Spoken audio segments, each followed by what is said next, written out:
been for decades. A lot of people will have voted for Brexit and the Conservative Party in the hope that actually they may have seen tax cuts, particularly when it comes to VAT on energy bills. Is this something the government should genuinely be exploring? Well, the point I was making in the Commons yesterday is that the major change in what's going on with our energy bills, it isn't being driven by VAT or green levies or these sorts of things. But they're a factor, yes.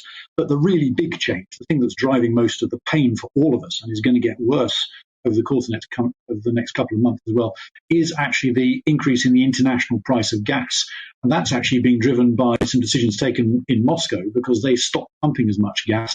It all comes across to the rest of Europe in a series of pipelines, and that's driving up the international price. And ultimately, that means that it knocks through to British energy bills as well. And so the point I was making to the Prime Minister is, look, actually, in the medium term, you can fiddle around with schemes to do things with VAT or whatever, but it's not going to make a big difference, and it's not going to make a long-term difference. What we've actually got to do is to decouple ourselves, make ourselves independent from our reliance on this sort of European gas price, which is ultimately driven by decisions in Moscow. We've got to become much more self-sufficient in energy, so that no matter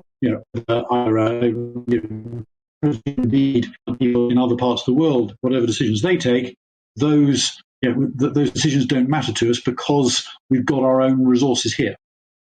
It is fascinating you touch upon Moscow there, and it is entirely possible in the coming weeks, depending what happens in Ukraine and indeed potentially in Kazakhstan, that there could be further sanctions against Moscow. There could be further limitations to their supply of energy to Europe.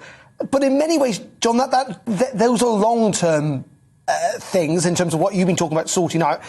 Many people are in a position now in which they're seeing the energy bills increase by 50% this year at a time when everything else is going up. Surely that is the stage at which the government, looks, of course, at long-term energy needs, but focuses on what needs to happen here and now. Yeah, I don't think that we should say it's either or. Ministers may have to do something in the short term. That may be the wrong thing to do because it helps the rich disproportionately more than it helps the poor. But they may need to do something in the short term. The point I'm making is that what I'm worried about is that all the discussion, other than on programs like yours today, all the discussion so far has been about all these short-term issues. And ultimately, we've got to fix the long-term stuff. And we've got to start doing that today as well, because otherwise we're going to be in the same situation again this time next year when the cold weather comes.